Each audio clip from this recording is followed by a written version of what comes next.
going on, YouTube, and welcome to Anteiku Nation, my home, your home, for all things gaming and all things Cardfight Vanguard 0.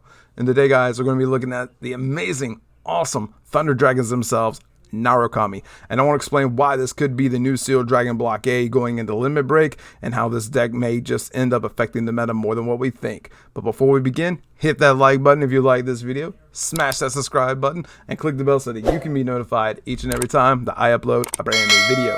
And with all that being said, let's dive right into it. Alright guys, so here we go. We're going to dive right into my Thunder Dragons, aka Narukami, and we're gonna look at this deck a little bit. Okay, this was a deck that I feel like the game has kind of just told me I need to play, and that's kind of hurtful. And the fact that I really want to play Gold Paladin, and I do have a new Gold Paladin deck coming up, deck profile video coming up soon. But I really wanted to talk about Narukami first, guys. We all know our good old friend Sealed Dragon blockade, right? Your opponents, lose interceptors. They lose their intercepting ability. So their grade 2s are shut down. It means you can completely go face all day long. And, everybody, if you're familiar with Vanguard, Narukami are front row haters. Like, they just straight up kill the front row, which in 0 is very important. Now, if you are new to Vanguard 0, or you're just new to Vanguard period, guys, Narukami are what I just said. They're front row haters. They destroy, rip apart, shred the front row at any and all costs, and they gain abilities off of that. This initial version of Narukami, this beginner, this introduction into it, doesn't necessarily gain abilities off of the front row having empty circles as they do later down the road. In this case, they just pretty much punish the opponent for having grade 2. So let's look at this for a second, okay? We have our first official, what I like to call easy retire for starters, okay? This is why I already think Narukami have an edge in the fight against most other clans, because of this dude right here, Lizard Soldier Station, okay? When the attack that this unit boosted hits a Vanguard, you may counterblast 1, CB1, and put it into your soul to retire one of your opponent's grade 1 or less rear guards. So right there, guys, is the money maker. This guy can snipe out Conroe, and he can snipe out Wingle Brave, and we all know that Dote and MLB are a thing. Unfortunately, this doesn't really do a whole lot against shadows. Like, yeah, they get the grade 1s, that's fine. They kind of do the things, but like once they're there, they're just there. They're not doing anything, spectacular. So like any other clan, I can't think of any like specific target right off the top of my head, but like the most infamous, VIP creatures you're going to be going off against that you want this to happen with is going to be Wingle or Conroe. So enough said, like that is reason enough to run this thing as a starter. So yes, we are running the basic, our PGs, okay? If you don't know, it's Wyvern Guard Gold. Run it at a 4 of. Let's start from the bottom and go up, guys. So let's look at these guys. These are the MVP all-stars of this deck and why I love Narukami. So it's a 7k grade 1, already solid stats. So Vanguard or Rearguard, when this unit's placed, one of your opponent's rearguards loses intercept. Don't have to say much more about that. Right then and there, boom. You can't guard. Like, oh, that's cool. You've got a grade 2 down there. It'd be a shame if something happened to it. So I'm just going to drop this down, and all of a sudden, you're not guarding with that. I'm going at your face. Or, hey, you're at 5 damage. I drop this thing down. That's a nice field you got there. Too bad they're not doing anything for you, because now I'm going to go face. So we have Sealed Dragon blockade in the on place ability, and you really want to try to drop these guys when it counts. You want to time your strategy as you can. So let's look at the grade 2. Desert Gunner Shiden. Okay, he's a 9k grade 2. Already solid stats. Vanguard, Rearguard. When this unit is placed, again, one of your opponent's rearguards loses intercept. So if you put this guy down along with the grade 1, all of a sudden they have no way to guard you other than PGs for that turn. Okay? Built-in Sealed Dragon blockade and a grade 1 and a grade 2. Granted, you have to drop both of them, or you have to drop, 2 grade 2s or 2 grade 1s in order to completely shut off the front row. But it's not that hard to do. It's not that hard to do. This deck does it so well. So anyway, We are running one 8K vanilla. This was just, for reasons. I just threw it in there. I really like Red River Dragoon. Anyway, we're also running the Damage Manipulator, Dragon Monk, Gengaku. When in place, if your damage zone has 4 less cards, you may put the top card of your damage zone face down into the damage zone. And then at the end of the turn, a damage goes back to the bottom of the deck. So for one turn, if you're 3 damage, you can drop him down. All of a sudden, you're at limit break. And then you can start doing the wombo combos that you want to do with your grade 3. So we run this at a 4 of. I'm still on the fence of how good the damage manipulators truly are. Because in my mind, yeah, he's 6K. And yeah, he can do some things. But I kind of favor like the 8K. Or there's a 7K that's kind of like Joka, that like when you retire something, she gets a 3K bonus. So we'll see. We'll see. Because not only does this deck destroy interceptors, it also can retire pretty well. So we already seen that so far, and right here with the boy Station. So anyway, so we are running 4 of the countercharger. We may go down to 3 on this, but for right now, I am running him at a 4 of, because the deck can be counterblast heavy between the starter and the grade 3s, which you're going to see here in a minute. So right now, I'm running him at a 4 of, and just want to show you the SP one real quick because it looks pretty cool. If you've not seen it, now you've seen it, and it looks really, really dope.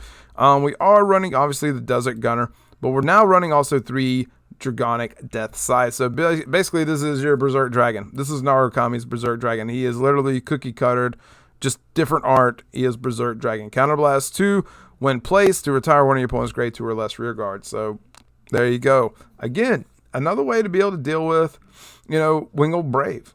Another way to deal with Conroe. Another way to deal with anything that like you're just like, I don't really want that there, and you want to like mess with their formation. You've got that in this package.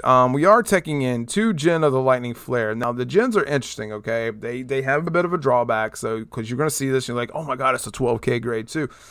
Yes, but during your opponent's turn, this unit loses 4,000. So on their turn, he's only at 8K.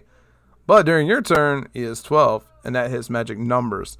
But he does have another drawback. This unit cannot attack rear guards. I was about to say can only attack Vanguard, so it'd be basically the same thing, just reworded. But nonetheless, he is a 12K beat stick that you want to just, you pave the way. You use your Desert Gunners to shut down the interceptors. So when you drop the gen, you don't have to worry about the interceptors. You're not going to be swinging at the interceptors. You're going to be swinging at their Vanguard for face.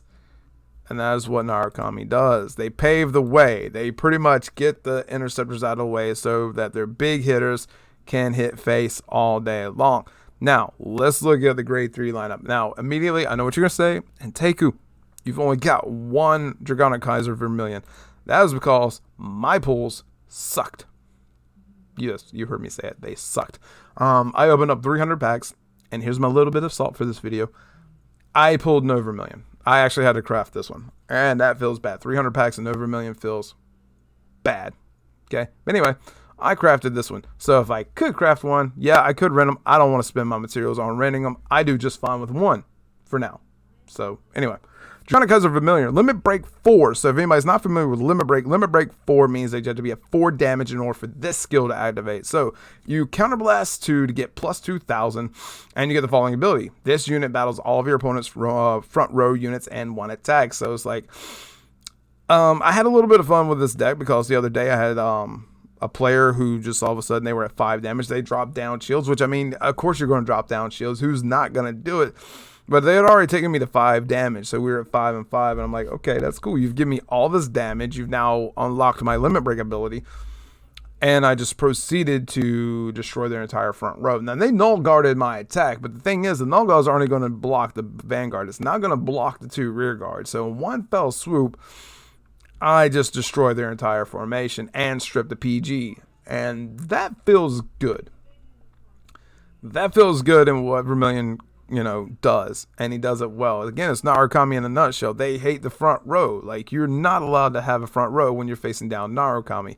And if you do, they're going to find a way to get rid of it or to, screw with it a little bit. Anyway, our backup, he's technically a backup, but right now he's actually my main grade 3 because I have a whole playset of him because the game just kept giving me dungarees. But anyway, Steel Demon Dragon Dungaree. He's really good. He got a little bit of a buff because I don't think he was 11k in the original TCG, so I think the 11k is a buff that they gave him. He is, though, our first once per turn unit. So once per turn at Limit Break 4 again, 4 damage, you may Counterblast 1 and put a random card from your bind zone on the bottom of your deck to retire one of your opponent's front row rear guards. It doesn't matter. It can be 1, 2, or 3. As long as it's in the front row, it dies. Now, real quick, you're asking, what's the bind zone and take it? What is that? Okay, bind zone means they just take the card and they put it out of play. Same thing like you would see in Yu-Gi-Oh. I can't remember what they call that. I remember they had like cards that were called like different dimensional creatures as an archetype that, like, for so many cards out of play, they got bonuses, or you can take them out of play and bring them back into play. But anyway, that's basically this in a nutshell. It takes it completely off the board, and it does not exist until this ability kicks in. So then it takes the card out of the bind zone and puts it back into the deck. So really cool stuff. It also says that when this unit is placed, you may bind 2 cards from the top of your deck. So therefore, he fuels his own cost. So you drop him, you bind 2, and then when you're at Limit Break 4, you can Counterblast 1 once per turn to nuke one of their units. So again, it's like, hey, you got a nice little interceptor there. It'd be a shame if something happened to it. And you're just like, boom, it's gone. Well, it's good, son. Anyway, let's look at this. This guy's kind of like my backup from my backup. And this is Thunderbreak Dragon. Okay, another Limit Breaker. Okay, so at Limit Break 4, when this unit attacks the Vanguard, he gets plus 5k. So he's a solid 15k attacker, meaning that they gave the Limit Break abilities, the units that have Limit Break, some of them, like this one, for instance, and Garmore and a few others, the ability to climb over the cross rides. So that the cross rides were not just all empowering and just this big wall that was hard to get over if you didn't hit certain numbers. So this kind of gives you an answer to that. So also, when placed, you may Counterblast to retire one of your opponent's grade 2 or less rearguard. So again, you got that CB2, just pop something. He's Berserk Dragon in grade 3 form with Limit Break ability. So, I mean, good stuff, good stuff. We are running the gens. Okay, so again, we're going to see the gens. Gen of the Lightning Flash. This is a 14k grade 3 unit. So Vanguard Rearguard. During your opponent's turn, this unit gets minus 4,000. So therefore, you see the drawback. He does become a 10k. So I mean, it's whatever. It's whatever. And then Vanguard Rearguard. This unit cannot attack the rearguard. But the thing is, it doesn't really matter that he loses the 4. Like, that's not the point. The point is to drop your Desert Gunners, open them up, drop this bad boy down, and proceed to wreck face. That's just what you do. You open them up, you destroy their guardians, because that's the only way other than a perfect guard in this game to guard. And this whole deck is designed to just shut grade 2s down. This is designed to get in there and do as much damage as frequently as possible and punish them for it. And if they do drop grade 2s, then you've got answers. You've got your Death Scythe, you've got your Dungaree, you've got your Vermilion, you've got your Thunderbreak, and then when you can't retire, you have all your Desert Gunners. So, like, you have this nice, neat grade 2 hate package in Narukami. And I'm digging it. I am totally digging it. In a game where your main defense is your grade 2s, and this whole deck is designed around saying, no, you can't do that, I'm all aboard. I'm all aboard. And honestly, I hate to say this, and I'm going to be honest, I've had more success so far with Narukami than I have golds. I've had a lot more fun so far with Narukami than I have golds. I guess because in some instances I am a bit of a control player. I do like to be able to control the board state, and I like to deny my opponent, certain abilities. And while this is not a complete control deck, it does have that feel to it in a sense. So yeah, guys, that's my thoughts on this deck. I'm not going to linger in it too long. If you like, guys, I am going to leave a link in the description below for my in-game fight footage. So if you'd like to see what this deck can do in an actual fight, then you can check that out in another video. Also, guys, please drop your comments in the descriptions below. Let me know what you think. Let me know what deck you're having the most success with. Let me know, do you like Narukami, or do you still prefer Kagero? What are you seeing in the meta right now, and how you feel about it? I always love hearing from you guys. As always, I love interacting and getting back in touch with you and just kind of picking your brains a little bit. So yeah, don't be shy, guys. And also, please hit that like button And please smash that subscribe button, guys. It does help me help you to keep bringing you more and more content on not only Vanguard, but also we're starting to do Monster Hunter World Iceborne. So if you're not only a fan of Vanguard and you love Monster Hunter, or you're getting into Monster Hunter, please check out my videos on that, guys. I will be uploading some new ones. It's kind of been a while. We started off in the fall doing Monster Hunter, so we're going to start diving back into that. So lots of cool stuff to look forward to. And until next time, guys, please, as always, stay strong, stay healthy, and stand up, my Vanguard.